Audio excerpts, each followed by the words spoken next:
Welcome to the Fitness Plus Technology Podcast for club owners, operators, and fitness professionals. Each week, host Bryan O'Rourke brings you an expert interview with a global influencer at the crossroads of fitness and technology. You gain the insights, tools, and inspiration you need to stay connected to the pulse for what matters most for your business in the age of exponential technologies.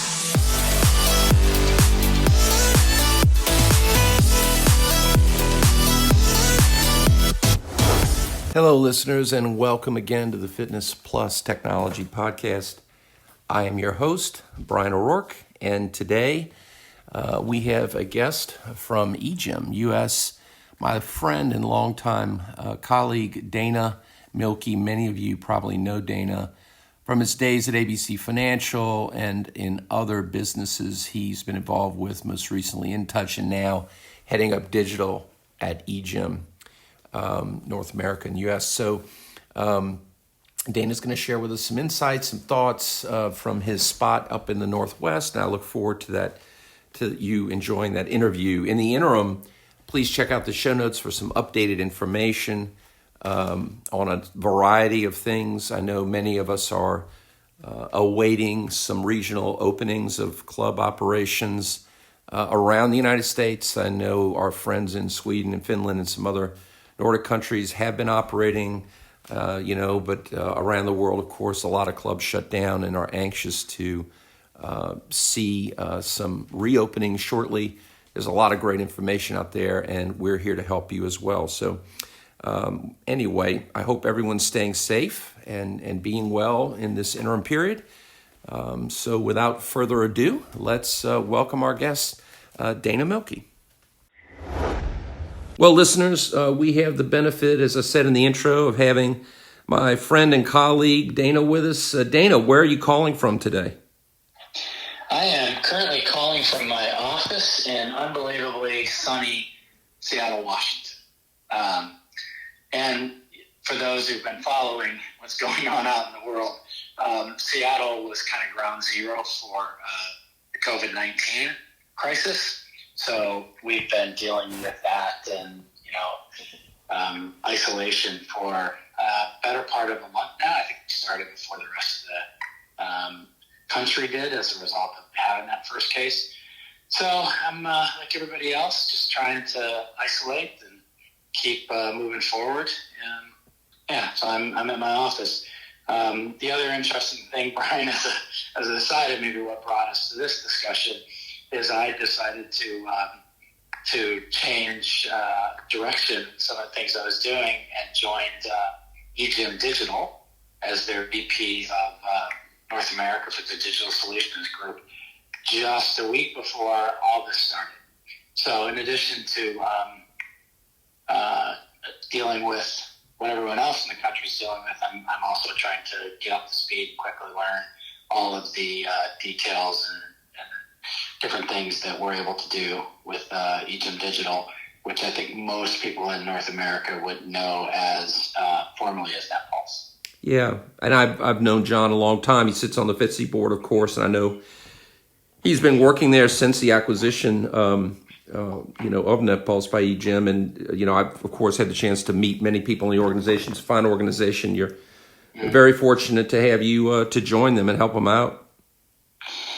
Yeah, John and I, I think a lot of people, particularly when you're in the technology part of the health and fitness industry, have gotten to know each other over the years at different events and sharing different thought processes throughout that. And John's actually lives in Seattle as well, so I've had the great fortune of being able to sit down and grab a coffee and a lunch with him over the years. So John and I kind of always knew at some point we'd want to find a way to work together. And so, I'm very fortunate to be a part of that organization, and I couldn't agree more. They have some great people, or we, I should say now, have some great people working in the organization. They really do. So, with your background, and I talked about it for the listeners in the introduction, because you've been, both in operating clubs, you've done that, you've been on the service side, the technology side for a long time, and really have a pretty broad and deep understanding There are obviously short-term implications, like, clubs not being able to operate, and hopefully those things will, become, less problematic in the weeks ahead. But in the long term, what is your thinking about the impact of this when you're thinking about trends in general anyway? And do you see, those trends? How do you see them being impacted by what's been going on the last, number of months now? Well, and I think you and I have had several conversations around this in the past, and I think one of the things that the industry, I think, there's a challenge with the industry is kind of being able to keep up with what's happening on the consumer side of the world, right? Because at the end of the day, we're a consumer-driven business, and we, as an industry, kind of always struggle to understand that.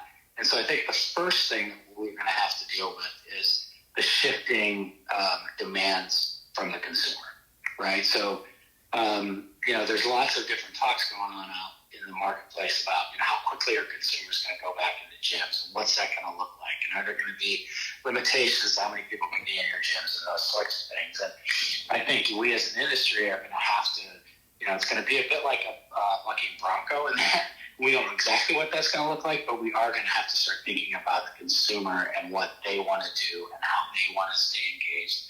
And frankly, how comfortable are they putting themselves back into those kind of situations where there's a lot of people around, such as in health clubs. So I think the first thing that, as an industry, we're going to have to recognize is this is likely to impact the consumer and the way that they want to engage with us as a business, and we're going to have to make sure that we're very closely tracking and then figuring out how we deal with that, and whether it's a capacity issue or different offerings. I think that's going to change for sure. It's going to evolve and probably evolve quickly. The other piece, and this is something I think we've talked about as an industry for a very long time, is I think that consumers and our members now want the experience of the gym or connection or engagement of the gym outside of that hour or hour and a half or 45 minutes or however long they spend in the club a day. There's a lot of time left, and in a week and a month, if you extrapolate that, there's a lot of time left where I think they want more engagement and connection from us. And so how do you push the concept of, engagement outside of the four walls, which we've, again, as an industry, been talking about for a while? I think this is really going to accelerate that discussion significantly because, we have been like off of the cliff, forced to figure out how do we stay engaged and connected with the members. They can't come to us. So now how do we, reach over and, over the crisis that we're currently in to engage and deliver content that makes sense and helps them, on their health and fitness journey. And one other thing, if you read anything about what's really happening with the COVID-19, I mean, it's attacking people that have a lower immune system. There's no question about that. Mm-hmm. So I think, how do we help people realize that health clubs are, probably the number one cure for that situation? And how do we help them? How do we capitalize on that and get people and their immune system better up to speed? So that's a long-winded answer, but I think that covers my thoughts. And I'm curious, Bryan, about yours, because you see a lot. You probably even see more than I do at this point. What are you seeing out there? What do you think is going to change? Yeah, I think it's going to accelerate the things you're talking about that were already kind of underway. I think it's going to accelerate the relevancy of those and force them to be adopted quicker, as you were alluding to, than they might have been otherwise. I mean, when I did my presentations in Europe and at Cybec this fall, I talked about things like remote work, being a big trend to watch out for, and that drives convenience. So omnipresent offerings, outside of the four walls of the club are going to become much more relevant. Furthermore, it's what customers, to your point again on consumer behavior, it's what customers are becoming accustomed to in all the other businesses that they interact with, whether it's banking or, even healthcare. You're seeing physical bricks and mortar being a component. It's a component. It's not the center of the plate. And you have to have this digital connection for the customer today, because that's what they're going to expect more and more. I also agree with you that long term, of course, the big picture trend, Dana, of, again, as you alluded to, the relevancy of health and being responsible for one's health in light of this is further going to only accelerate and emphasize the reason that people need to do that in really, really practical terms. So, I just think this is an accelerant, frankly. And I think that, this will pass, but because of what's occurring, I think it's just going to make it happen even faster. Yeah, the thing I remember from, I don't know if this was last year or the year before, but one of your talks at IRSA, the one that you typically do on the Saturday, you showed, I believe it was in China, almost like a porta potty that people went into on the streets and did a workout. That's right. Right, there was equipment in there. Yep. And right now, what I wouldn't give for that experience, because everything's in your home and you're doing body weight, and that's great. But what I wouldn't give to jump on a treadmill or some piece of equipment. And at the time, I kind of rolled my eyes and looked at it and went, I can't imagine that ever happening in the U.S. or not for a long time. And now I think, oh my God, I wish that piece of technology or whatever you want to call it was sitting outside of my apartment complex so I could go out and jump in there. I mean, it's coming fast. Yeah, it is. It really is, which is a great segue, because I'm so happy to let the listeners know that you and I are going to be doing a digital event on May 12th on the future of the gyms of the future, and the future of gyms, and the future of health clubs. And I think this is probably a pretty timely conversation, don't you think? I do. And I also think for me, it reinforces one of the reasons why I really wanted to come to eGym and be a part of what they're doing, because as soon as we started to see the impact of the crisis, at the very highest levels, all the way down through, the conversation started. How can we help? What's it going to look like? Yep. What are the ways that we as an organization can help make a difference? What are the things we can do to leverage the technologies that we're delivering today? Whether that be on the strength equipment side, or the digital app side. Like, what are the things that we can do right now to get ready for how it's going to be different and how we can help clubs? And so, we started those conversations very early in this process. And so we are excited about kind of talking what we've thought about, what we've heard. I mean, obviously we're talking to a bunch of different operators, what we're hearing out there in the market space. And so I think that's going to be part of it. We certainly don't have all the answers. It's not like we're sitting here, we're Nostradamus and we have the answer to what's going to happen. But we think by working together with the industry, we can come up with some technology and digital and other solutions that are going to help. Yeah. And in fact, I'd seen, we were talking earlier about the eJim app for clubs, and you all have an offer out there for that we'll have in the show notes for operators that might want to try that out at no charge. Can you explain a little bit about that? Sure. And again, I think this was, there's one of the things I've been impressed about with the industry as a whole has been how people have stepped up and started to figure out what can we do during this time, like the in-between time, and how can we do as much as we can to provide content that the members are going to engage with, or services that are important, et cetera, et cetera. And so at eGym Digital, we did the same thing. And what we realized is, if we could put out there our eGym branded app for free between now and through the end of June. So for clubs that don't have a member app, they can get on there, they can sign up for free. It's a pretty straightforward process.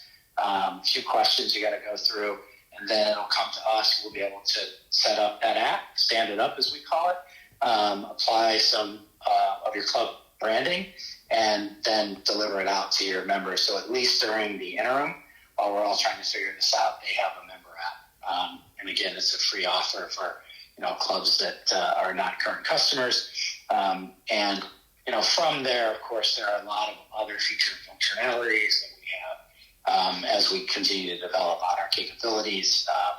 But the basic one is a great step for clubs that currently don't know how to reach out or don't have the capability to reach out directly to their members via an app. That's awesome. We're going to have that link again, listeners, in the show notes. And of course, if you have any questions or anything, you feel free to reach out to me directly. I'll make sure you get where you need to go to try that out. Dana, any final words of wisdom right now for our listeners, given what's going on? Any sentiments you want to share? Again, I appreciate you making time from your perch there in the Seattle area, given the circumstances. But anything that you'd like to share with the audience? Yeah, I mean, I think I see this message everywhere, and I think it's true for this industry. And I think the one thing I want people to remember is, we're all in this together, right? We're trying to figure out how to change the industry, affect what the clubs are doing in the middle of a crisis that we haven't seen before anywhere.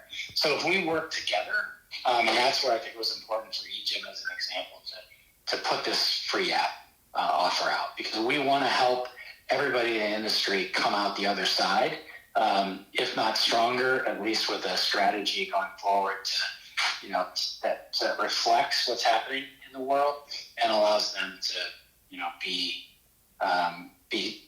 positioned well for what clubs are going to look like. So whether it's vendors or clubs or employees, we all have to do a really good job of taking care of each other right now, because like you said earlier, this too shall pass, and we want to come out the other side, because I truly believe that the fitness industry is the answer when you think about the immunity, building up immunity. So we need to come out as an industry stronger. The only way we get to do that is by standing strong together. And anything that we can do on the eGym digital side, I welcome comments, like you just said, comments, feedback, because we're here. We're part of the industry, and we want to help others stay strong. Yeah, that's a great sentiment. I'm really looking forward to the event on the 12th of May with you on the future of gyms. So that's going to be awesome. I know we'll be working on that. And in the interim, please take care of yourself. Be safe. I know the listeners will really appreciate you spending time and sharing your insights and wisdom with them. Yeah, and you do the same, my friend.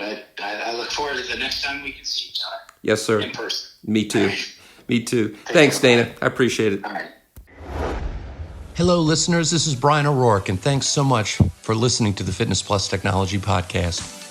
The podcast is made possible by the Fitness Industry Technology Council, a consortium of global brands working together to enhance the adoption of technologies in the fitness space. Our company, Videri Ventures, which is invested in Vertimax, Montezuma, Gold's Gym Houston, Texas, and Fitness 24/7 Thailand, also underwrites the podcast, along with our service companies, Integris Advisors, Moon Mission Media, and others. Please feel free to share this podcast with your colleagues. And if I can be of any assistance to you, don't hesitate to reach out, bryankorourke@gmail.com, or find me on any of the major social networks. Have a great day, and thanks for listening.